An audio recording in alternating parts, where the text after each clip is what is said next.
Okay, Stacy, I'm making the home video for you to put on YouTube, and here we are up in the sleepy rural town, I guess, of Elberton, or actually it's more accurate to say that it's outside of Elberton, between that town and Hartwell. And these are the Guidstones. You said you and Monica had been here before.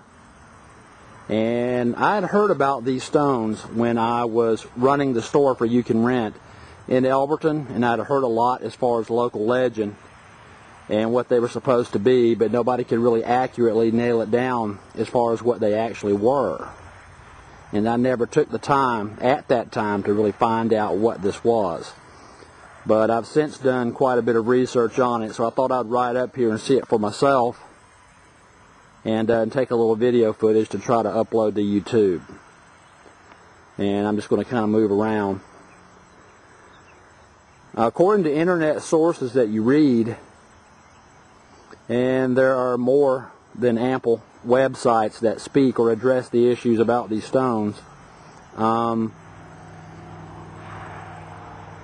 these stones are barely known about. They have a very limited degree of exposure and notoriety, while other websites will tell you that celebrities and politicians alike are actually familiar with these stones and their supposed significance. So what we're going to do is just kind of take a tour around it and take a look at what's here. So for the sake of the people at home, what we'll do is we'll sort of pan around with the camera just to give you some context to show you where we are. It's been reported that the monuments sit on what is said to be the highest point in terms of altitude in Elbert County. Whether that's the case or not, I don't know. But we're basically on the edge of pasture lands here. And you can see that there's a hedgerow that sort of frames off this monument. And it's a pretty inconspicuous and strange location for a monument like this. But on the other hand, conversely, it stands out like the proverbial sore thumb. Certainly in rural northeast Georgia, you would not expect to find a highly stylized American version of Stonehenge, but nevertheless, here it is. And we're literally out in the middle of nowhere, really. And people are pulling up now behind me, even as I speak. Alright, Stace, here's another little brief bit. This is the granite marker that offers you some instruction and some information about the monument. And of course, right here, as we sort of focus in, you're getting some astronomical information about the physical characteristics of the monument itself. And of course, that information is readily available on endless numbers of websites. And you can see here that it was placed 6 feet under this marker on an unspecified date and to be opened on an unspecified date. And I will email you later about my thoughts on that. And if we go over here, we get some additional physical characteristics and information about the Guidestones.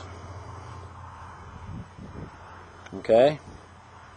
And down here, and you'll have to pardon my shadow, what you get is essentially an overhead of the Guidestones. There are directional markers on this slab of granite indicating the various directions, east, west, north, south. And it tells you which languages are on which wall.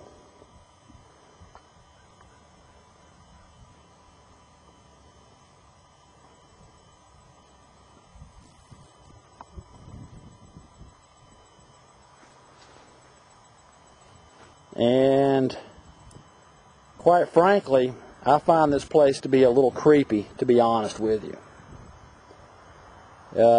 We don't know if there's actually a time capsule buried under this concrete slab or not.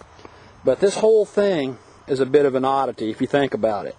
Why would you have essentially a monument to New Ageism and pagan religion in the middle of a rural, sleepy northeast Georgia town? And really in the middle of a pasture, essentially. And conversely, it can also be said, or asked, where better to put such a monument to be able to garner so much attention? I mean, this monument sitting out here in the middle of a pasture would certainly be an attention getter, would it not? And it is just bound to grab attention from all over the county, the state, ultimately this nation, and in fact perhaps the whole world.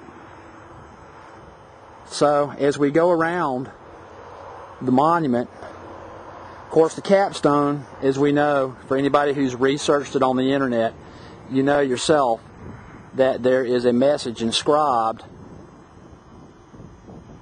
and you can see that here. And let me look down and see. This would be the western side of the capstone. And on this side, those are Egyptian hieroglyphics, are what those are. So on the far side, you would see the same message in classic Greek characters. On the southern side, you would have Sanskrit. And on the northern part of the capstone, you would have Babylonian cuneiform. I mean, all four of these are dead languages, we know. Nobody in the world today speaks these four ancient languages. And of course, you have an oblique slot in the middle of the center column that is set on the North Star. There's also a slot in the capstone. I don't know if you can see that here, but the sun is supposed to shine directly down at exactly noon every day. And I just missed that today.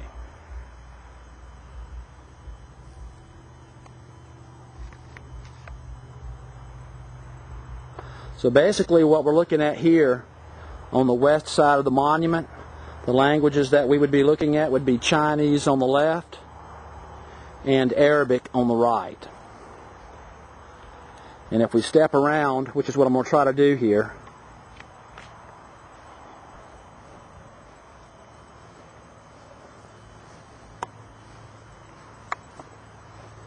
is here we have the message in English.